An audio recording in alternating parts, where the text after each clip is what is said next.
Lou here. Now, if you're new here, I'm actually a major nerd for history. I love learning about the past and major historical events. In that case, why not combine my love of anime with that? Today, let's talk about historical figures in anime. Now, this is a bit of a disclaimer, but I'm going to be using real confirmed people here. As an example, England's Tales of King Arthur hint that maybe there might have been an actual King Arthur, but current historians have a hard time figuring out if this is actually true, or if this is a Greek mythology case of just making up a figure so some guy can say he's just a descendant of him or whatever. I guess like the real life equivalent of when people say they're a reincarnation of an anime character. So for as cool as Saber looks and my love-hate relationship with Seven Deadly Sins, that's why I'm not going to count either here, because we don't actually know if there was a King Arthur that really existed throughout ancient English history. Although I will be bringing up some World War II stuff. Any comments citing or agreeing with the you-know-what party will be deleted. I have no tolerance for anyone who supports that kind of stuff of disgusting mentality, so just a warning that I'm personally going to be keeping a close eye in the comments section to keep it clean. Anyway, let's get started. Edward V and Richard Duke of York in Black Butler. The Princes in the Tower, one of the oldest unsolved true crime mysteries, and a subject I personally find very fascinating. Now, this all has to do with the War of the Roses, mainly. After Edward V's father died, he was too young to be king at 12-ish, I think, so his uncle, the later Richard III, decided he'd house the two princes in the Tower of London until Edward was of age. If you know anything about the Tower of London, you'll know that people didn't exactly stay there and lived very long in 1400s and 1500s England. It's been long believed by literally everyone from Henry VI to modern historians that Richard III ordered his nephews to be murdered so he could be king. I mean, I think we all know that was obvious, but when exactly he ordered their murder, where the princes were laid to rest, and how they died is still a complete mystery. Now, in real life, we have found bones of presumably boys around their age during an excavation and maintenance of the Tower of London, but the royal family hasn't allowed DNA confirmation for some reason, unlike a lot of previously found royal bones. Of course, I'm super simplifying all of this because we have a lot to go over in this video, and it could easily take like its own video discussing the princes in the tower, so down below, by the way, will be a channel I highly recommend for historical fans like me that did a really detailed and awesome job covering this and Tudor era England, so I highly recommend. And now, in Black Butler, the Tower of London is having an excavation done to be remodeled or something like that, which does line up with actual historical events, as Queen Victoria did order some touch-ups to be done on the Tower of London, where a lot of bones were found. In this case, though, the men working on this tower refused to work on it anymore, so she sends the guard dog to investigate. I'm not sure why Queen Victoria would send someone whose job is to catch someone doing illegal shit that the yard can't arrest or whatever, but maybe she saw some Scooby-Doo stuff afoot here. This is when Ciel and Sebastian meet Edward V and Richard Duke of York, both around the same age they were when they presumably were last spotted, except I think Richard was edited to be way younger here, because he's supposed to be 9 years old, but he looks like 5? In this episode, they refuse to leave, so Ciel has to try and comply with them for a bit so he can figure out why the fuck they won't leave. Turns out Edward thinks that he and Richard can't move on if they can't find their skulls and place it on a chessboard or something, except he doesn't think he'll be able to move on because he can't find the skull, I guess. In the end, the boys remember that their bodies were dumped in a river and eroded away over centuries, so their bones don't exist anymore, which has been a theory in the past. Except the difference is that in this episode it doesn't allude to us at all that Richard III was the one who ordered the death of his nephews at all, and instead it's implied some guard was evil and broke into the room with some other guys and just randomly murdered them. Seems a bit generic, but I guess it would be too complicated for Edward to find out he was his uncle in like 30 minutes. After remembering how they died and like his love for his brother, I guess, the two of them move on to the afterlife, and that means they can continue renovations on the Tower of London. I like this episode because it did introduce that curiosity in me to know about Edward and Richard, but it's also not very good either.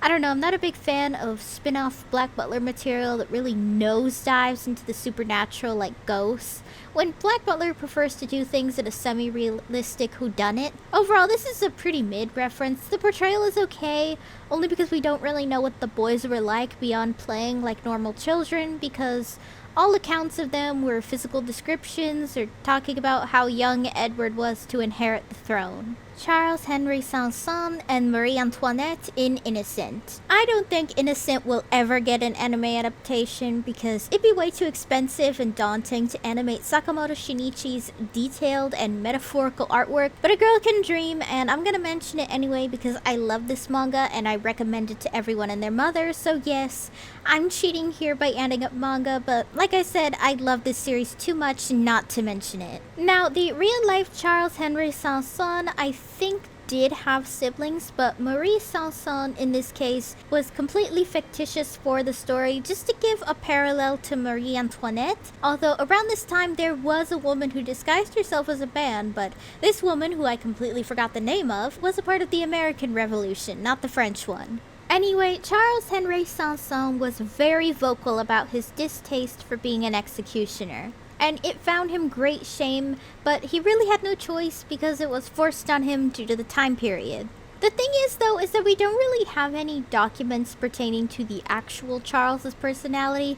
I mean, most who met Charles weren't exactly meant to live longer than a ready to get your head chopped off, so all accounts mostly just discuss the fact that he was one of the first executioners to use the guillotine when it was finalized, as well as executing Louis XVI of France.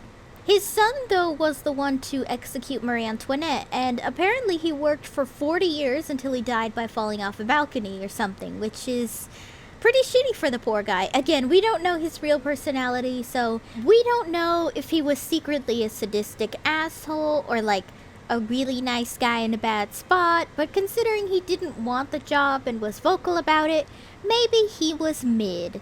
Marie Antoinette is another character in the manga and is portrayed as a mix of pop culture consensus on her, but does show how ignorant she was about the world around her.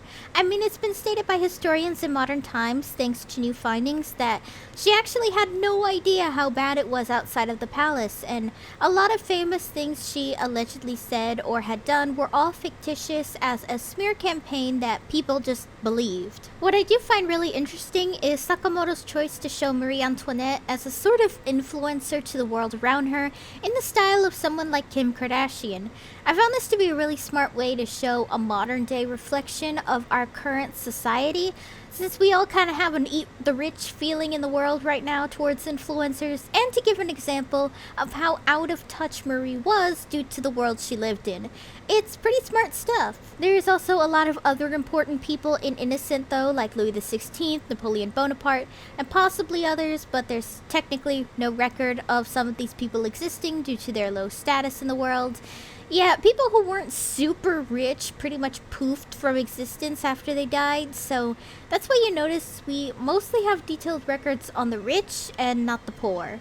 I can't really say it's super faithful, if only because these people were put on such a pedestal that it's hard to discern what's fact or fiction about them as people compared to other important historical figures, but I think that Innocent does a brilliant job, though, with its symbolism on what at least it felt like to be in their fancy shoes.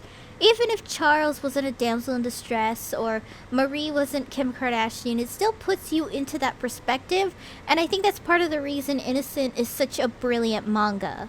Kojiro Sasaki from Record of Ragnarok. Record of Ragnarok. In a series featuring both mythological and real people, it was pretty hard to choose just one to talk about when there's so many interesting human characters here. I mean, if we knew who Jack the Ripper was, I probably would have talked about him here, but we don't, so anyway. I chose Kojiro Sasaki just because I watch the anime and only read the manga as it comes out in official English releases to support the series, so Kojiro is the only character as far as I'm watching that we 100% 100% know exist and was cooler to look into than Raiden Taimemon because, if I'm being honest, I am not a sumo fan. The main reason we know he exists though is because he actually dueled against Miyamoto Musashi, an extremely famous swordsman in Japan, and even invented an entire style of swordsmanship, so he's a pretty damn big deal. Not gonna go into a documentary in him or discuss him in this video just because he is quite literally everywhere in any historical based anime series. Hell, he was even fucking resurrected in Baki for some reason. Now, Kojiro Sasaki had actually founded a school called Ganryu that taught Nodachi sword fighting, named after his nickname due to his incredible work as a swordsman being like a rock. He and Musashi would be big rivals though as skilled swordsmen, and had a really tough fight on Ganryu Island, although Kojiro sadly lost and died. Musashi Miyamoto would then state that Kojiro was the greatest swordsman he has ever fought in his whole life. To this day, the duel between Musashi and Kojiro is so famous that it's referenced hundreds or even thousands of times throughout Japanese media, despite no witnesses during the battle and only Musashi being the one to discuss what really happened. Like most countries around this time, proper records and accounts of a person were completely gone or didn't exist, which goes for Kojiro. We know he was an incredible sword fighter to a point where it's actually heavily speculated among historians and nerds alike if Musashi Miyamoto actually cheated during their fight instead of winning fairly. Which, oh boy, if that were true, that'd be a huge thing for sure. I mean, hell, the dude made up his own sword swinging style like an anime character, so that's pretty impressive. In Record of Ragnarok, they do stay true to a few of what little we know about him, but added a lot to Kojiro Sasaki to make him more of an underdog character, to make his victory against Poseidon all the more satisfying to viewers and readers. For one thing, we don't actually know if Kojiro Sasaki ever won an actual battle, either because he would have died earlier because real sword fights didn't end up in a tickle fight, and his only loss is against the Goku of swords, so it's completely up in the air. Also, I'm a little confused on why Kojiro Sasaki is an old man if he died in his 30s. Like, Brunhilde says your soul is shaped by when or where you were at your peak when you were alive, but like, didn't Kojiro die in his presumed 70s or 80s then? So, I don't know. His design is really cool though, so I'll give it. Who doesn't love an old man ripping someone a new asshole? Which, by the way, I totally recommend Record of Ragnarok, and if you want to see other references to real people and mythology, my friend Alex has a really awesome video on that very subject, so for Record of Ragnarok, I highly recommend it. Honorable mentions. These are really minor cameos, or even just one-off references from series, some of which I haven't seen yet, some of which were just so minor that they barely count, so let's go. Queen Elizabeth I and Mary Queen of Scots in JoJo's Part 1. Although only mentioned pretty much during the fight with Jonathan and Bruford in Part 1, I still think this is just a really bizarre thing. Now, in JoJo Part 1's case, Mary Queen of Scots is portrayed as a kind and innocent woman who was wrongfully executed, which she was if we're looking back on it, and Elizabeth was a tyrant because Tudor. I mean, considering Jonathan is as British as they come, I'm surprised he didn't try defending Queen and Country during that fight, but yeah. It's a small cameo, very brief, and kind of explains all you need to know about Mary, basically just begging the Queen to have her son be her successor, and getting beheaded for it because of, like, complicated political stuff. I don't know, I think JoJo goes into some really weird directions when Araki decides to bring up real-world events or people into it. I mean, just look at Speedball Run and how batshit nuts it goes by bringing up real-life people in its examples and plot. Multiple authors in Bungo Stray Dogs. Okay, so don't murder me, but I haven't seen Bungo Stray Dogs, but I would personally say that the characters in the show are more based off the characters in their books they've written, rather than said authors, if that makes sense. For instance, although Osamu Dazai did have heavy thoughts of unaliving himself, and actually did unalive himself shortly after publishing No Longer Human, the character of Osamu Dazai seems to be based more off the protagonist of No Longer Human than Dazai himself. The same goes for Lucy Maud Montgomery. She seems to be based off an evil or twisted version of her character Anne Shirley than the author herself. I've seen some clips, and Lucy is basically all of Anne's negative traits from the novel, rather than her positive traits like imagination, hardworking, and kindness. I say this because Anne of Green Gables and No Longer Human are my favorite books of all time, and I'm not familiar with the other authors I've mentioned before, but that's just me. Muhammad Ali in Baki. Baki is just a really weird series. On top of bringing Masashi Miyamoto back to life, and a giant caveman thawed from ice is somehow alive, the arc following the Raitai tournament follows the son of Muhammad Ali challenging Baki because why not, I guess. This entire arc goes into a whole spiel about Muhammad Ali and how he was the greatest fighter to ever live, and like borderline turns into a documentary. I mean, they aren't wrong. I've seen clips of his fights before and it's completely nuts, but it just feels so random from a pacing perspective, but that's Baki for you. In terms of portrayal, I guess they kind of get him right-ish. He's portrayed a lot more anime-esque, if that makes sense. Like, any subtle part of his personality, like being friendly or competitive, is really played up due to anime. Also, due to his failing health around this time period, Baki is speculated, by the way, to take place somewhere between the mid to late 2000s, or just everyone is randomly immortal for some reason, but he does act a lot more tired and fed up with Ollie Jr. What I find really funny, though, is that in real life, Ollie Jr. is actually a politician, not a boxer, and it's actually his daughter that's the boxer, but I get it. I think this was written when Muhammad Ali's children didn't have careers yet or something. Either that or the creator of Baki just looked at a Snapple cap and a bargain bin of unauthorized documentary DVDs, which sounds about right for a lot of the random-ass facts he puts into this series.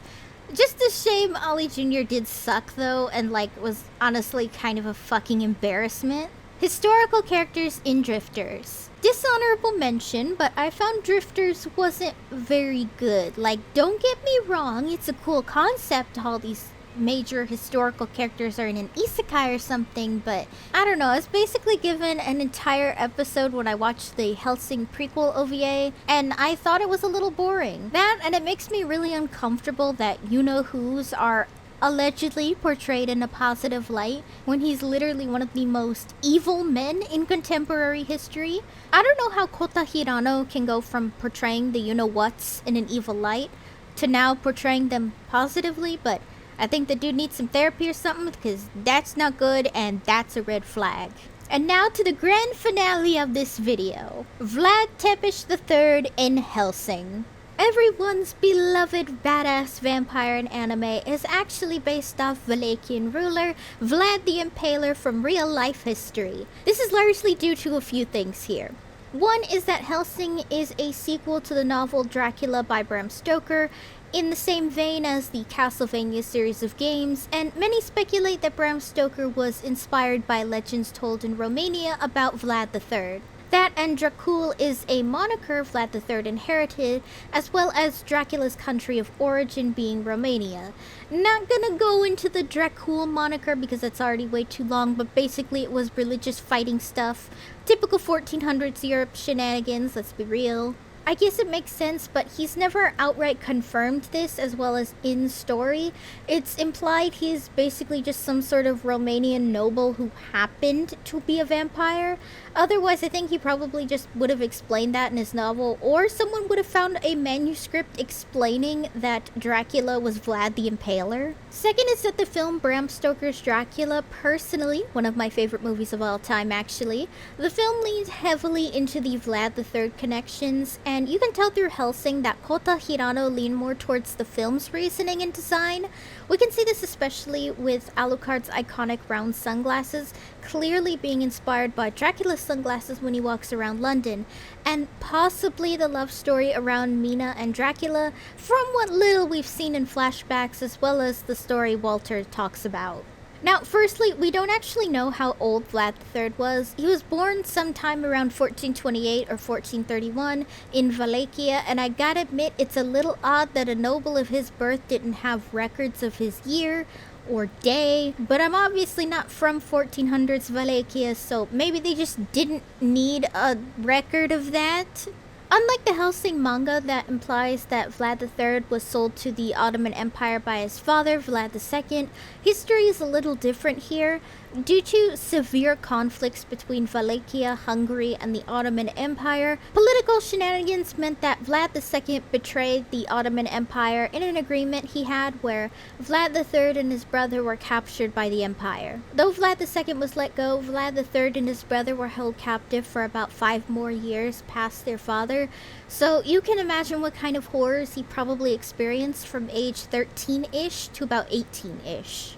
This is when we get the fact that Dracula in Helsing was assaulted by the Ottoman Empire, and this is actually largely true and highly accepted by modern historians due to a few factors. Mainly was that notable treatment of all prisoners by the Ottoman Empire included SA and torture, as well as severe psychological and physical issues Vlad III experienced in life due to his imprisonment. While many in history would view Vlad III as a tyrant due to his brutal war tactics like killing his enemies via impalement and displayed over 200 corpses to frighten his enemies, only really the whole impalement part was really the most tyrannical I believe he ever got. See, I actually hadn't done much research on Vlad III when I talked about Helsing last time on my channel, and a comment had actually pointed out that a large majority of what he had done was either considered norm for the time period or likely an effect of being tortured and constantly provoked by the Ottoman Empire. Not saying like Vlad III was like a super nice guy or anything, so let's be real, he wasn't. Just more an explanation of what many thought was just random Mad King stuff. Personality-wise, I guess they have some similarities, such as fighting for religion and like trauma, but obviously, our beloved vampire hunting vampire was written a lot more tragically by showing he fought everything in his way to survive, only to throw his humanity away. It's all basically a part of Helsing's themes of behind every monster is a man and behind every man is a monster sort of thing. Now, I'm not going to go into his whole reign here, but the difference lies in his end as a human. In real life, after a third attempt to take back his throne because royalty is always playing goddamn musical chairs, Vlad III lost to the Ottoman Empire from an ambush. Now, we don't know the specifics of how he died, but it's been largely believed that he died on the battlefield from an accidental attack from an ally due to the chaos. From there, everything is left to speculation. Some say his head maybe was on display by his enemies, others say he was buried somewhere in Wallachia, but all that's really been stated is that we actually have no idea where he's buried. I mean, hell, for all we know, he's buried in a McDonald's parking lot in Romania. In the anime, we see that Dracula is set up for some type of execution by the Ottoman Empire, instead where he denounced his faith, drank some blood, and became a vampire, which is actually, once again, disturbingly similar to the film Bram Stoker's Dracula. For all I've said, all this is actually very brief, and the main story is more about Alucard punching some you-know-whats and stopping a crusade, I guess, but it's still actually all really fascinating to look up and sort of helps piece together some things that felt missing or largely unexplained in the anime series. Overall, not a bad appearance, and I highly appreciate Kota Hirano for actually including the real story largely instead of the one explained by pop culture where he was just some guy who went nuts and put a lot of people on stakes for funsies. With that, that'll be the end of this video. I hope you guys liked it because I'm a huge historical nerd, so I love gushing over history and reading about stuff I didn't know about because there was actually quite a bit I had to research, largely because I knew the more pop culture version of events instead of the actual facts. What did you guys think of the video though? Did you know any of these historical figures, or were there any I missed? As always, let me know down below. Hey guys, thanks for watching! If you liked the video, be sure to give it a thumbs up and consider subscribing if you're new. If any of you would like to help support my channel in any possible way, my Ko-fi page is down below in the description, along with all of my social media. For any subscribers, new or old, who'd like to help with video ideas, or maybe just want to talk about anime or something, I have a fan server linked down below. See you next time!